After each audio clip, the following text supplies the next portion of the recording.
அரசு பணியாளர்களின் 22 ஆண்டு கால கோரிக்கையை நிறைவேற்றும் வகையில் அவர்களுக்கான தமிழ்நாடு உறுதியளிக்கப்பட்ட ஓய்வூதிய திட்டத்தினை இந்த அரசு அறிமுகப்படுத்தியது. இத்திட்டத்தின் கீழ் ஓய்வு பெறும் அரசு பணியாளர்கள் பழைய ஓய்வூதிய திட்டத்திற்கு நிகரான ஓய்வூதிய பலன்களை பெறுவார்கள்.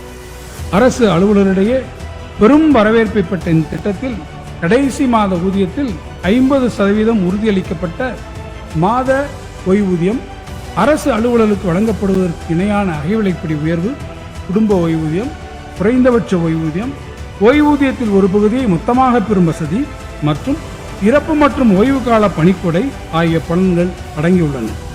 இந்த இடைக்கால வரவு செலவு திட்ட மதிப்பீடுகளில் இத்திட்டத்தினை செயல்படுத்துவதற்கான அரசின் கூடுதல் பங்களிப்பிற்கென ஒட்டுமொத்த தொகையாக 11,000 கோடி ரூபாய் நிதி ஒதுக்கீடு செய்யப்பட்டுள்ளது.